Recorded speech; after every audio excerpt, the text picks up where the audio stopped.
আমাদের এক ভাই প্রশ্ন করেছেন যে মোহতারাম আপনার কাছে জানতে চাই আসলে যাকাত কোন কোন সম্পদের দিতে হয়। অত্যন্ত গুরুত্বপূর্ণ একটি বিষয় যে যাকাত কোন কোন সম্পদের দিতে হয়। যাকাত দিতে হয় মৌলিক 4টি সম্পদের উপরে। 1 নাম্বার সম্পদ হচ্ছে কাঁচা টাকা, এটার যাকাত দিতে হবে। 2 নাম্বার সম্পদ হচ্ছে আপনার স্বর্ণ, সেটা অলংকার হিসেবে থাকুক, গহনা হিসেবে থাকুক, আংটি হিসেবে থাকুক, বার হিসেবে থাকুক, যেইভাবে থাকুক তার যাকাত দিতে হবে। 3 নাম্বার আপনার যাকাত দেওয়া লাগবে রূপ্য মুদ্রার যাকাত দিতে হবে। রূপা আপনার কাছে আছে, সেই রূপা এটা যদি 52.5 ভরি সম পরিমাণের হয় আপনাকে যাকাত দিতে হবে। তাহলে যাকাতের জন্য স্বর্ণ পেলাম, রূপা পেলাম, যাকাতের জন্য পেলাম কাঁচা টাকা। এরপরে যাকাতের জন্যে যাকাত দেওয়া লাগবে আপনাকে আমাকে ওই সম্পদের উপরে। ধরুন একটা জমি আপনি কিনেছেন ব্যবসার নিয়তে, এই প্রোডাক্টের উপরে যাকাত দিতে হবে। গরুর খামার করেছেন আপনি ব্যবসার নিয়তে, এটার উপরে যাকাত দিতে হবে।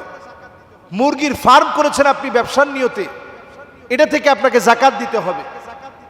আপনার ফ্যাক্টরি আছে, এটার যে মেশিনারিজ আছে এগুলোর উপরে যাকাত দিতে হবে না, কিন্তু এর যে কাঁচামাল রয়েছে ওই কাঁচামালের উপরে যাকাত দিতে হবে। তাহলে আমরা যদি টোটাল মাসালাটা আপনাদের সামনে একেবারে খোলামেলা বলি, যত সম্পদ কাঁচামাল হিসেবে টাকা হিসেবে আপনার কাছে আছে এগুলোর যাকাত দিতে হয়। তো যাকাত আমরা দিব কিভাবে? ওয়াহাল আলাইহিল হাউল, 1 বছর এই সম্পদ 52.5 ভরি রৌপ্য পরিমাণ সম্পদ, 52.5 ভরি রৌপ্য পরিমাণ সম্পদ, এইটা আপনার হাতে হস্তগত হয়েছে, আপনার হাতে আছে, এই সম্পদের যাকাত আপনাকে প্রদান করা লাগবে। তাহলে 52.5 ভরি রৌপ্যের দাম কেমন? বর্তমান যদি একেবারে লেটেস্ট বাজার দর আপনি কল্পনা করেন 1,10,000 টাকা। একটু নর্মাল রূপা যেটা আছে ওইটা 85,000 90,000 টাকা পাওয়া যায়। তাহলে বোঝা যায় 1,10,000 টাকা, এটাই আমরা ধরি স্ট্যান্ডার্ড লেভেলটা যদি আমরা মেনটেন করি 1,10,000 টাকা।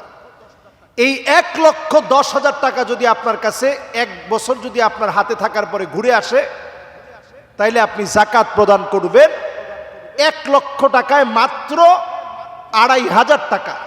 1 কোটি টাকায় মাত্র 2.5 লক্ষ টাকা আপনি যাকাত দিবেন। আল্লাহ খুব বেশি চান নাই, সামান্য চেয়েছেন। অনেকের ক্ষেত্রে একটা প্রশ্ন জাগবে যে হুজুর আমরা তো ঋণগ্রস্ত আছি, বাংলাদেশের যত ধনী ব্যক্তি আছে বড় বড় সব ধনীদের অনেক বড় বড় ঋণ আছে, যে হুজুর আমার তো কয়েকশো কোটি টাকা ঋণ আছে, ঋণগ্রস্তের উপরে যাকাত নাই, তাইলে হুজুর আমার যাকাত থাকবে কেন? কারণ ঋণটা আপনি এখনই পরিশোধ করবেন না, আপনি নিয়তি করে রাখছেন ঋণটা আরো কয়েক বছর পরে আপনি দিবেন, এই জন্য এখন আগে আপনি যাকাত দেন। এই ক্ষেত্রে আপনাকে একটা ছোট্ট বিষয় বলে রাখতে চাই, যদি আপনি ব্যাংক থেকে ধরেন 2 কোটি টাকা দিয়ে আপনি আপনার কাঁচামাল কিনলেন, ধরেন আপনি সুতা কিনলেন যেটা দিয়ে পোশাক তৈরি করবেন, তাইলে এই বিষয়টা আপনি 2 কোটি টাকা যাকাতের বাইরে রাখবেন। আর যাকাত যখন আমরা দিব এই ঋণের টাকাটা আমরা বাইরে রাখব, বাইরে রেখে আপনি হিসাব করবেন স্বর্ণে কতটুকু আছে, রৌপ্যে কতটুকু আছে, নগদ অর্থে কতটুকু আছে, মানুষের কাছে আপনি হাওলাত দিয়েছিলেন, কর্জে হাসানা দিয়েছেন, সেটা আপনি পাবেন, ওইটাও আপনার টাকা। প্রাইজ বন্ড কিনে রাখছেন, ওইটাও আপনার টাকা। শেয়ারে টাকা লাগিয়েছেন, ওইটাও আপনাদের টাকা। বন্ধুদের সঙ্গে ব্যাংকে একত্রে টাকা রেখেছেন, ওইটাও আপনাদের টাকা। এমনকি বন্ধুদের সঙ্গে একসঙ্গে ব্যবসা করতেছেন, ওইটাও আপনার টাকা। এই সব টাকাগুলো আপনি হিসাব করবেন। এমনকি আপনার স্ত্রীকে আপনি মহারণা দিবেন, এই মহারণা দেওয়ার আগে আপনার স্ত্রীর জন্যে মহারণা দিবেন, এই মহারণা দেওয়ার ঠিক আগ মুহূর্তে আপনি চিন্তা করছেন যে এই বছর 1 লাখ টাকা দিব, এই 1 লাখ টাকা বাদ দিয়ে, কারণ 1 লাখ টাকা তো আপনার স্ত্রী এখন পেয়ে যাবে আপনার কাছ থেকে, এই টাকাটা আপনি বাদ দিয়ে দিবেন, যাকাতের খাত থেকে এটা বাদ দিয়ে দিবেন, যাকাতের হিসাব থেকে এটা বাদ দিবেন। বাদ দিয়ে আমরা পাই টু পাই খাতার ভিতরে লিখবো, হাতের ভিতরে স্বর্ণ হিসাবে কত আছে, রৌপ্য হিসাবে কত আছে, নগদ টাকা হিসাবে কত আছে, এরপরে মানুষের কাছে আমি হাওলাত পাবো কত টাকা, কাঁচামাল হিসেবে কত আছে, পকেটের ভিতরে কত আছে। এখন নতুন আমি ব্যাংকের মাধ্যমে হয়তো আমি একটা ইনকাম পেয়েছি, ওই ব্যাংকের ইনকাম বাবদ ব্যাংকে এখন বেতন আসে। যাকাত সম্পদের পবিত্রতা বৃদ্ধি করে। যাকাত যদি কেউ না দেয়, ইয়াউমা ইউহমা আলাইহা ফি নারি জাহান্নাম ফাতুকওয়া বিহা জিবাহুহুম ওয়া জুনুবুহুম ওয়া যুহুরুহুম হাযা মা কানাসতুম লিআনফুসিকুম। যাকাত যদি কেউ না দেয়, এই সম্পদ আপনার জন্য জাহান্নামের আগুন হয়ে যাবে। জাহান্নামকে আল্লাহ তাআলা টেনে আনবেন, এরপরে শাস্তির সম্মুখীন করবেন। আমরা যে প্রাইজ বন্ডগুলো কিনি, এগুলোরও যাকাত দিতে হবে। এমন কি যাকাত দিতে হবে, ব্যবসায়িক সমিতি করি, ওইটারও যাকাত দিতে হবে। আমরা যাকাত দিব যদি আমরা কোনো ফ্ল্যাট ক্রয় বিক্রয় করে লাভ করার নিয়তে কিনে থাকি, এটারও যাকাত দিতে হবে।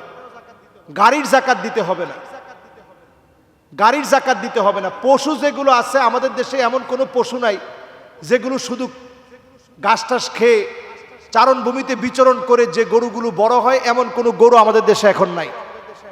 আমাদের দেশে গরুগুলারে আমরা নিজস্বভাবে খাবার দিয়ে থাকি, এজন্য এটা আপনি বাদ রাখেন। এরপরে ফসল যেটা আমরা উঠাই নিজেরা খাওয়ার পরে, বিক্রি করার পরে যে অর্থ আসে, ওইটা যাকাতের টাকার সাথে যোগ করে আমরা যাকাত দিব। এইভাবে করে প্রত্যেকটা খাতে খাতে যদি আমরা যাকাত দিতে পারি, ভাগ করে করে যদি আমরা যাকাত দিতে পারি, একটা একটা করে যদি আমরা যাকাত দিতে পারি, যেগুলা বললাম সবগুলা একটা একটা করে লিখেন, খাতায় লিখে লিখে লিখে লিখে এরপরে আপনি যাকাত দেন। এইভাবে আমরা যাকাতগুলা দিব।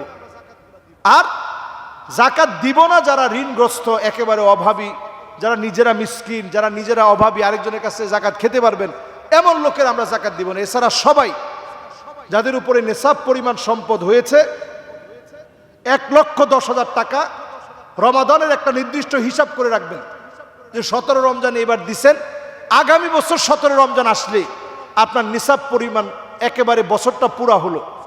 এইভাবে আমরা হিসাব করে আমরা যাকাত দেওয়ার চেষ্টা করব। আল্লাহ তাআলা আমাদের প্রত্যেককে যাকাত দেওয়ার তৌফিক দান করুক, পড়ে না আমিন।